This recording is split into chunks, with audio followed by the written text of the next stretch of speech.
Republicans finally launching investigations into former President Biden's inner circle for allegedly hiding his health decline from the American people. And now House Oversight Chair James Comer told Jesse Waters last night that subpoenas could be flying as soon as a week from now, especially if these aides who have been sent letters deny to answer questions under oath. We're going to request that 4 staffers that we've identified as the main gatekeepers for the Biden White House, that they come and answer our questions. We're also requesting that Dr. O'Connor come. That's the first step towards a subpoena. Well, tell me first who these 4 people voluntarily. are. Who are the 4? These are the unelected bureaucrats that we believe had an overwhelming influence over Joe Biden and could have possibly been serving as de facto presidents of the United States. Would you expect to subpoena Hunter and Dr. Jill? Yeah, I think we're going to start with these and see where the road goes. You know, what I said back during the end of the Biden administration, that our sources were telling us that Hunter Biden was spending more time in the Oval Office than Joe Biden.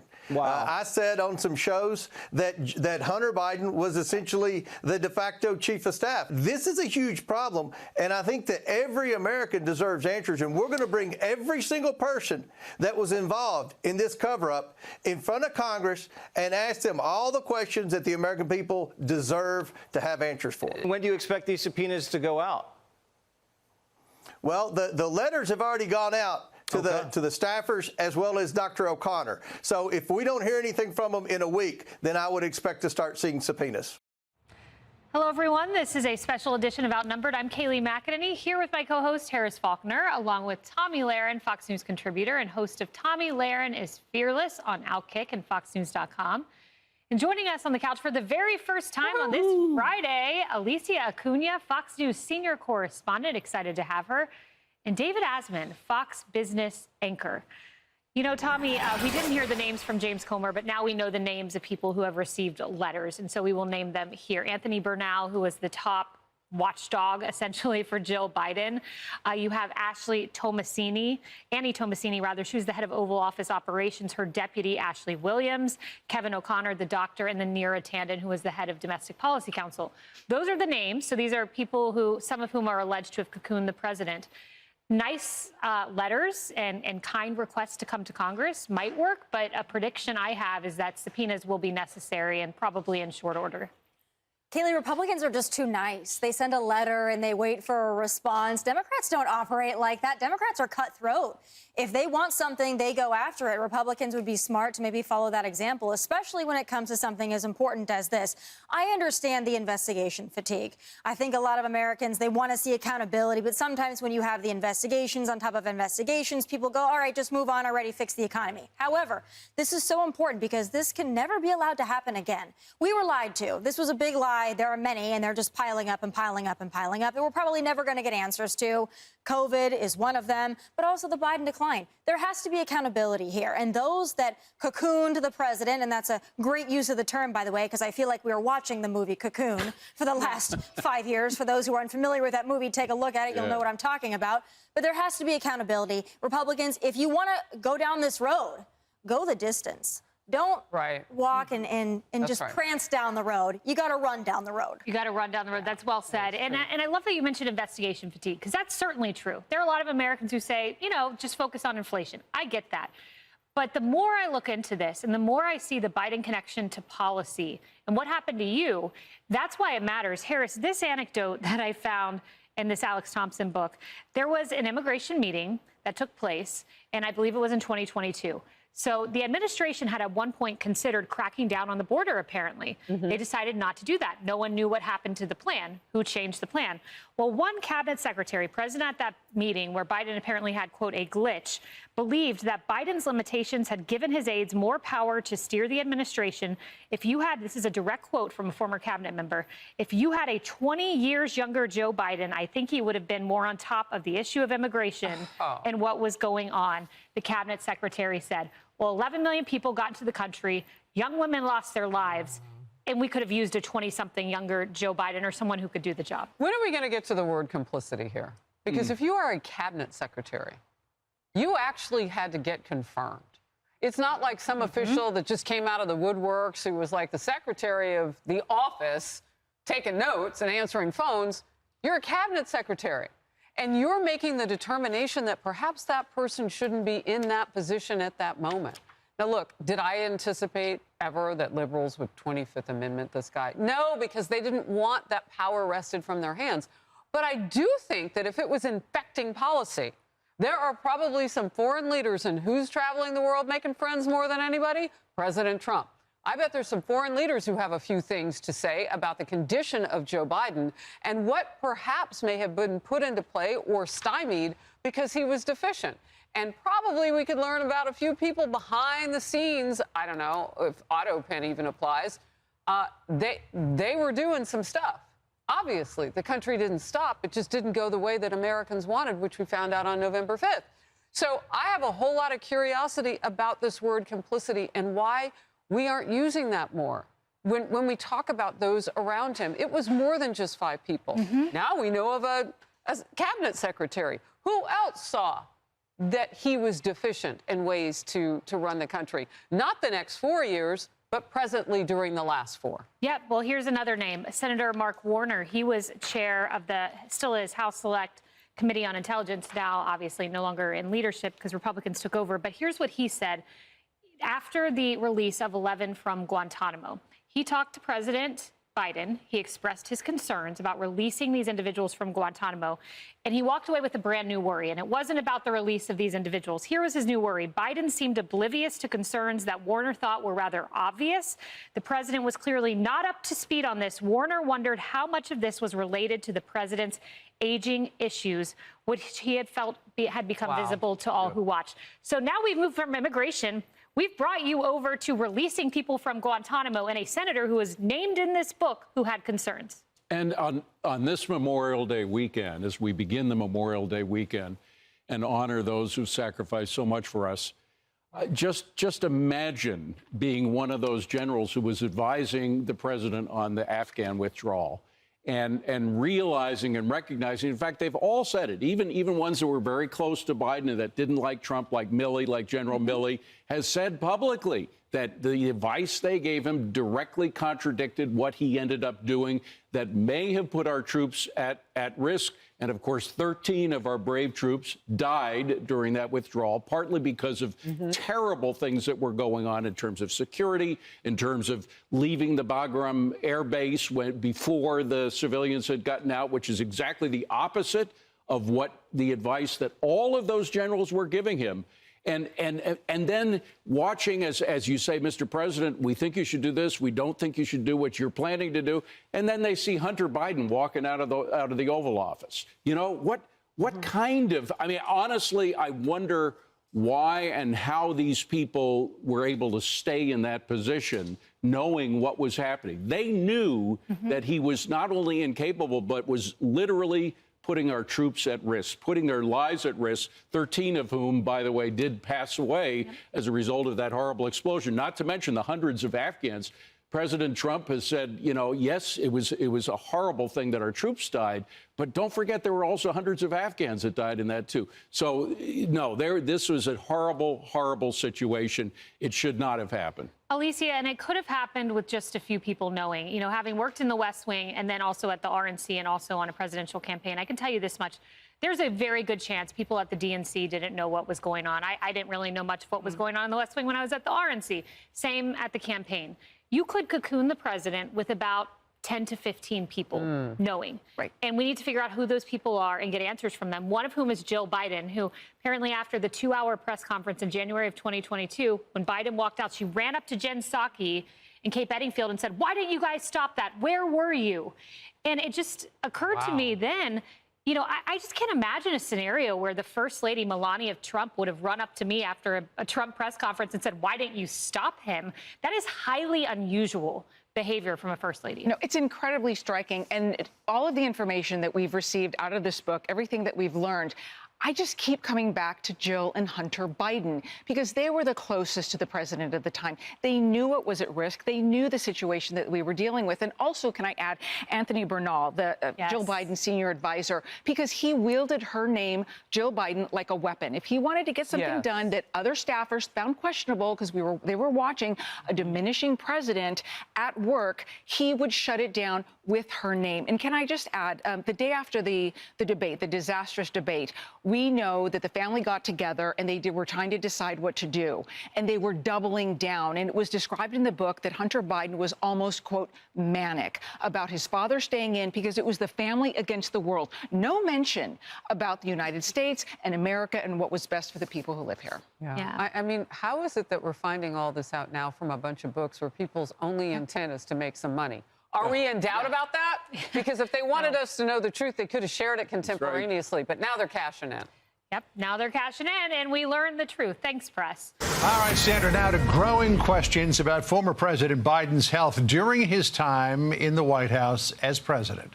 Congressional Republicans are stepping up their investigations into Biden's decline, looking to his inner circle for answers. Wisconsin Republican Senator Ron Johnson joins us now to discuss a push to interview former Biden cabinet officials next month. Senator, thanks for joining us as we head into this Memorial Day weekend. You would like to bring 28 former members of the Biden administration before your committee for interviews, including Pete Buttigieg, Kamala Harris, and Antony Blinken.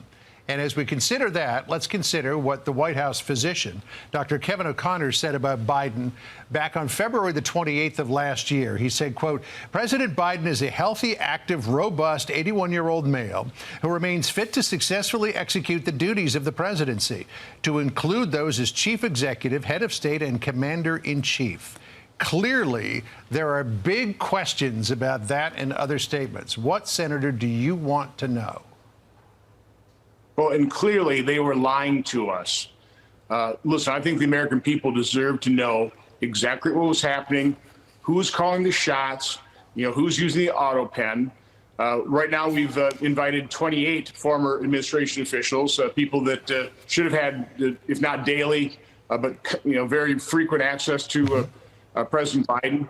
That list may expand as news reports indicate other people might have been quite influential as well. So again, we're inviting them at this point in time. I think it'll be a relatively short list of questions that we're going to be asking them initially, but it depends on what we hear from people, see what kind of contradictions there are. It's illegal to lie before Congress, and so hopefully we'll actually get the truth out of these individuals. Senator, where does the former First Lady, Dr. Jill Biden, fall into all of this? Well, I don't believe we've put her on the list yet. Again, we're going to be talking about governmental officials, those folks first. But again, this is a voluntary ask right now. Hopefully, we won't have to subpoena anybody, but we may take it to that level if we have to. So there's a similar effort being launched in the House by the Oversight Committee Chairman James Comer. Here's what he told Jesse Waters last night. We're going to bring every single person that was involved in this cover-up in front of Congress and ask them all the questions that the American people deserve to have answers for. And one of those questions is, and you alluded to this, who was actually running the presidency? Who was using the auto pen, and what was it being used for? And was it being used with or without Joe Biden's knowledge? And the reason that is so important is, let's face it, the President of the United States is the most powerful elected official in the world. Access to the nuclear codes, making very important decisions on behalf of America. And there's a reason we have the 25th Amendment. If that individual is infirmed, if they're unable to discharge the offices and duties of the president, we expect the vice president, we expect members of the cabinet to inform the American public so they can take action so that individual can be replaced. Again, this is basic information the American people have a right to know.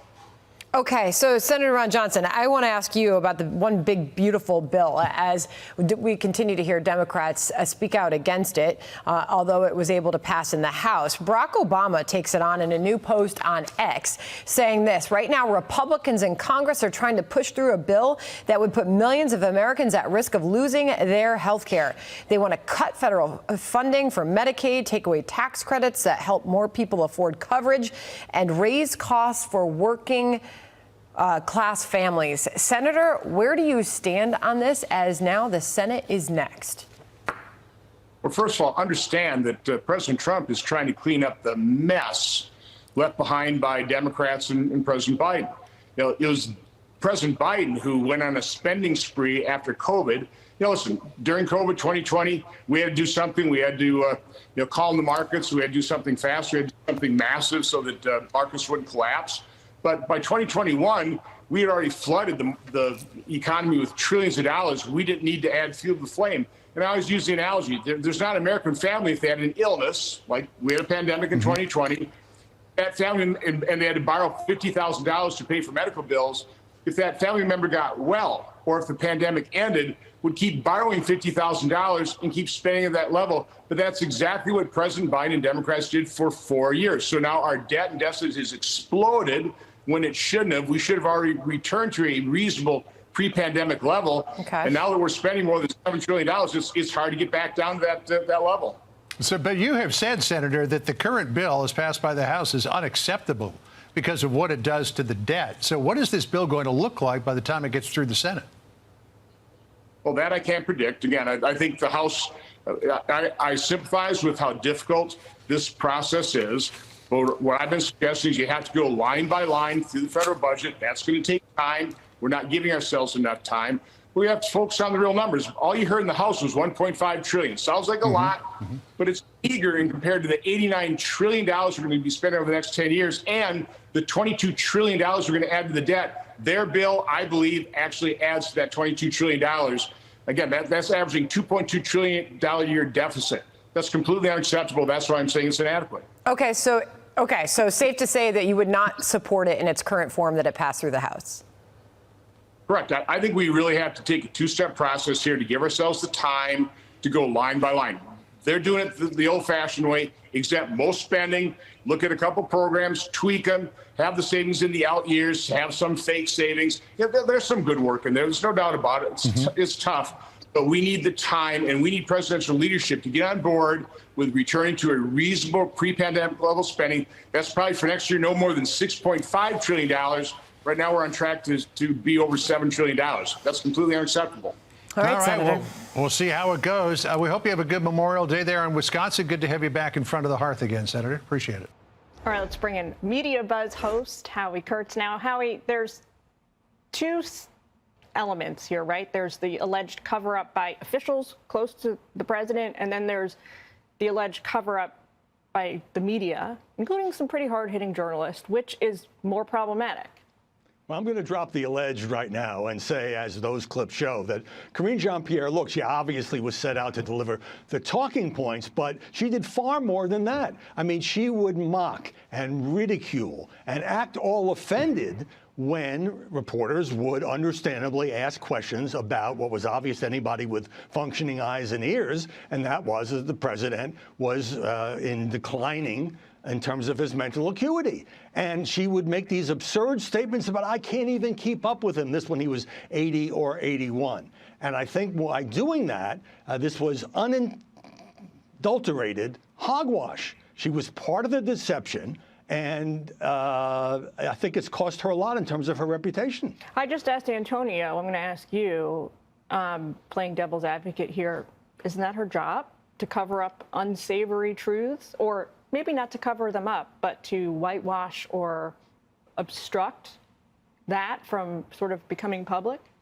There's a line between spin and trying to cast your boss, the president, in the best light, and actually crossing a red line in which you are part of a charade, which is what this was. And look, have we heard from Karine Jean-Pierre since then? I think she should come out and make an apology. She should say, I went too far. She saw him almost every day. She knew what was going on, and I think for her own reputation, she needs to do that. I mean, she needs to apologize to the press. I think she needs to apologize to the public. Certainly, former Harris and Biden advisors like Ron Klain and like David Plouffe have spoken on the record about this, and it really is sad to watch that she's gone radio silent.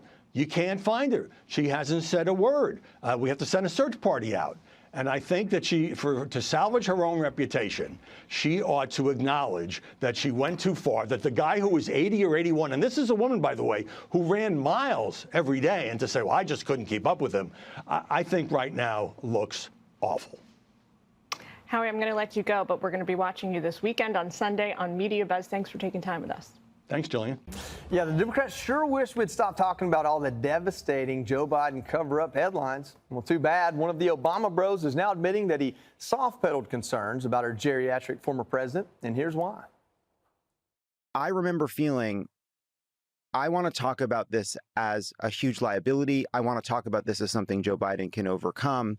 But I'm not going to go so far as to say, I think Joe Biden must drop out. He is too old to be president. A, because I didn't know exactly what was going on behind the scenes. But B, if Joe Biden is the candidate, I want him to win because I care about the country. Well, you saw the liberal Daily Show host, Jon Stewart. He's warning his fellow Democrats that anyone with the stench of Joe Biden on them is going to have a tough time scrubbing it off. It has sown the seeds for a real, and it's an opportunity for an interesting reinvention of what this Democratic Party can be. It's going to come from someone outside of it. I think anybody that has any of that stink on them is not going to be particularly successful. If that is not a Democrat's slogan in 2028, something has gone terribly wrong. Overcome the stink. If I don't have that on a bumper sticker, it's compelling. Compelling. Greg, what's with Democrats and presidents that just their health falls apart? I mean, you got FDR, now you got Biden. I didn't see that. You just named two. Two out of a. See, I think you need a third one for a trend. Jimmy Carter passed away, so I'll help you there. But 150. Yes, That that's man true. was old for a long time. They're realizing that they need a Trump of their own, and they're right, because Trump took on the establishment, not just the Democrats. He took on everybody. They need that because they need somebody to take on their party. But they have to realize that it was their treatment of Trump specifically that got him to this juncture. Why did they tolerate, protect, and enable a decrepit president? Because they convinced themselves that Trump was Orange Hitler, and that anything was better than Orange Hitler. Leave nothing on the table. Everything was on the table, including lying, creating a cover-up, because, you know, a corpse would be better. A corpse would be better than Trump. Scott Adams lays it out. I'm going to keep mentioning him every day. The Biden is fine hoax was dependent on the Trump is Hitler hoax, which was resting on the fine people hoax. And it was the fine people hoax, and this is the hilarious part, that Biden ran on in 2020. His own words. So how crazy is it that the lie that got him elected is now the lie that effectively destroyed the party? You know, this is why I brought up the fine people hoax every day, because this is where it ends. They do need a rebrand. They may have to change their name. Philip Morris became Altria. That's a possibility. Bruce Jenner became Caitlyn. I don't know. This could happen. But they need a complete cleaning of the house. The one thing I'll say, and then I'll shut up, the corruption is so vast and so widespread, it might work to the Democrats' benefit. Because, like, where do you start? I don't know where you start. I know where James Comer is going to start, apparently, Jillian. He's going to call in folks to be be interviewed over what they knew, when they knew it, and he's positioning this as an investigation into potentially, I guess, defrauding the American people. I was just going to say he's going to do what he always does, which is open an investigation, and that is going to go forward. Everybody's going to kill me for saying this, but to play devil's advocate, right? I'm not saying there was not a preach, Jillian. I'm not saying there was not a cover-up, and I'm not saying that people should not be held responsible. I have never worked in politics, but having worked in Washington, D.C. for a very long time, I will tell you that this is the job of aides, whether they're working for a member of Congress, Greg's shaking his head in agreement with me. No, I've Just said so this. you know. It's not That that the is White their House is job. supposed to lie. Correct. It's the media. you are It's the there- media that's really it. You know what I mean? Yeah, so there's accusations against the media for covering up and the officials. In terms of the officials at the White House, they were hired by the Biden campaign and then the Biden White House to protect the president's interest. A big part of your job when you work in Washington, whether you work for a freshman member of Congress or the commander-in-chief, is to hide some of the more unsavory aspects about them, whatever those are, hide their weaknesses, and insist that there's nothing going, no problems, everything is great. So I think it's not that you don't then blame people for taking that way too far, but not everybody looks at it as this was something wrong. Yeah. A lot of people look at it as like the staff, at the staff level, they were just doing their jobs. But the media didn't do their Not job. the media, yeah. So I include Jessica, you. like more of a 30,000-foot view here. If you wanted to draw something similar in a different way, you go back after George W. Bush and Dick Cheney, the Republican Party was not in a good place. So you had this Tea Party movement that came after it. It did pretty well, kind of fizzled out under Obama, and then from there you have what is now the MAGA movement that has taken over the Republican Party. The Democrat Party, is Joe Biden the George Bush for them, the one that's going to cause a major reset, that's going to create a groundswell of something different? I don't think so. No, I still think that there are not that many policy variations that other Democrats would be putting forward. I mean, you have the progressive wing and you have the more centrist wing, but generally speaking, Democrats are pretty happy with the legislative achievements of the Biden White House, which is why it was so hard for so many people to say that they thought he wasn't doing a good job or that he couldn't continue on to run again. And so, no, I don't think it's like the Tea Party movement. And usually what happens when there is a challenge from the left is that they just lose to the centrist candidate. I mean, that's why we don't have Cori Bush anymore. That's why we don't have Jamal Bowman anymore. There aren't really parallels between the two. But I think what's going to happen, and I'd say Ilhan Omar is way worse than Michelle Bachmann was. I mean, there's still plenty of them in there. I mean, yeah, there are definitely far left progressives in there. But I'm just saying that. Anyway. What 2028 is going to be about is what happens over the course of the next 4 years. That's what happens. It's going to be a referendum on the Trump 2.0. If J.D. Vance is top of the ticket, it'll be easier to tie it directly to him. And right at this particular moment, Democrats aren't all that unhappy with what they're seeing. You know, Trump announcing a tariff war a day, for instance. This reconciliation bill, if it goes through and cuts hundreds of billions of dollars from Medicaid and Medicare to give tax breaks to the wealthy. Not true, but okay. It is 100% true. You are spinning. I'm not. You are I'm spinning so fast. I'm getting under my eyes. Looking straight ahead. They're not. Ask Josh Hawley. And I would Okay, say, hold on. and Let me you get him on the phone. said, Josh? tell him I loved his op-ed. right. And Greg mentioned a staggering level of corruption. And I just got a note that the staggering level of corruption from last night's meme coin dinner. That's what you're focusing on, the meme coin. No, 40% of Donald Trump's wealth has been accumulated since he became president because of 2 crypto coins. The New York Times did interviews with foreign buyers of this cryptocurrency who came over here to have dinner with him. A guy from South Korea. This is saying, not even part of the segment. So what? You're talking about a meme coin. No, I'm talking about who's corrupt and who is profiting off the American office. Did he try to cover that up? I don't think so. Yeah, Caroline Levitt said it was his you're personal defending capacity, an administration and then he's behind that the covered president. up a dying leader, and you're sitting here going, but meme coin, meme coin. I'm saying billions. All right, let's of give Paul a dollars. chance to clean it up real quick. Paul, final It is thoughts. clean on my side of the street. All right, all Real I can quick. say is this. Right now, if the Democrats are really happy with all of their legislative initiatives and where they sit, then they were out to lunch 5 November, 20 January, and subsequent because they got shellacked. There's that. There you go. Okay, number 2, let me just focus on investigations real quick because Comer is going to constitute. I want this congressional investigation to be the backdrop of summer. Let that be, summer you got like baseballs on in the background, you're not really paying attention. These hearings should be something that's going on in the background. Here's why. Donald Trump, 34 quote-unquote felony convictions on that BS case brought here in New York City. based on the idea that it was election interference. Well, if paying Stormy Daniels is election interference to a beyond a reasonable doubt standard, then you're telling me hiding the fact that we had a president who was completely non-compos mentis. That's not election interference? I want to know who colluded on that. And you know what? There's no getting out of it if you're the media and his wife. No. You can take it from the guy himself. He would come out at the press conferences, he'd look at the cards, and he'd say, okay, let me see who I'm going to call on here. So very clearly they were colluding. Get people under oath, get into the comms. It's always right? It's always the comms, as they say in Intel.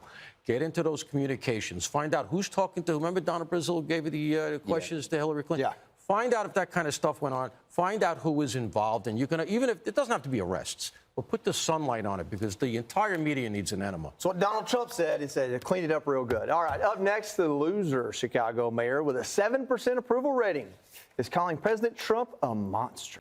Welcome back. New reported revelations about former President Biden's alleged decline could haunt former VP Harris if she decides to run for California governor.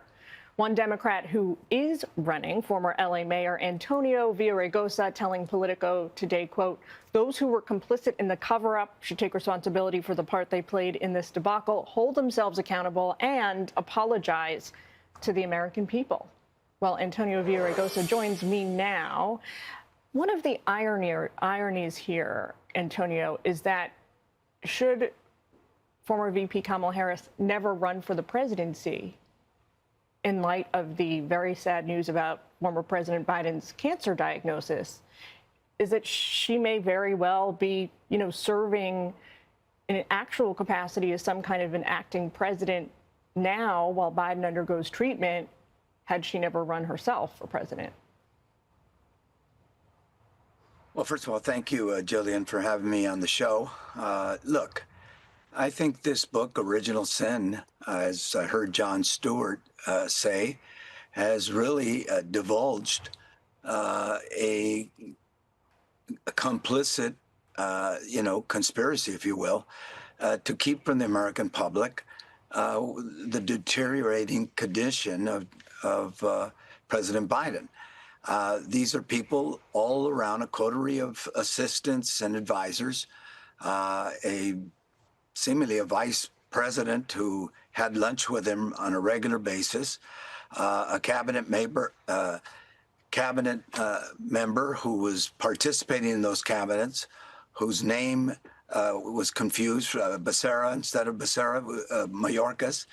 The fact of the matter is, I've asked a simple question. What did you know? When did you know it? And why didn't you say anything? And as you have said, neither one of them, Javier Becerra, the former HHS secretary, or former Vice President Kamala Harris, have said anything in response. And I think we have a right to know. Look, this isn't just about all of that. This is about the consequences. We had a 100-day election. Look at how that turned out. We could have had Antonio, a candidate. Though, just want to the pushback here, right? The obvious pushback from some Democrats, especially those in the Biden circle, is, this is the job, right, of aides to high-profile politicians to try and disguise the unpalatable realities about them in the interest of gaining power or holding on to power. That's what we did here. What's different? That's not how I look at it, Jillian. I'll tell you, I wouldn't want my advisors lying to the public, and I don't think we should expect that from any advisor, Democrat or Republican. I'd say the same thing. Sir, I hate to break it to you, but have you ever been to Capitol Hill for more than 5 minutes? Well, I actually have, and I'm sorry, I don't agree. I don't think that's your job to hide from the public that the president's condition was deteriorating in the way that it was, that they were doing things to keep from the public that deteriorating health condition on his part. And so that's why I've challenged it. Look, I didn't make this up. I didn't write that book. I am responding to it. And all of you are carrying it because it does have consequences. The consequence of that was that we elected Donald Trump, who's cutting Medicaid in California and across the country, whose tariffs are disproportionately hurting middle-class families and small businesses. And so, yes, I'm going to challenge that. And no, I don't agree, Jillian, that this should be the normal course of business in politics. I think that's what people are tired of, both Democrat and Republican. Right, Antonio, I got to let you go. Thank you for taking time with us this afternoon. Thank you. Hey, Sean Hannity here. Hey, click here to subscribe to Fox News YouTube page and catch our hottest interviews and most compelling analysis. You will not get it anywhere else.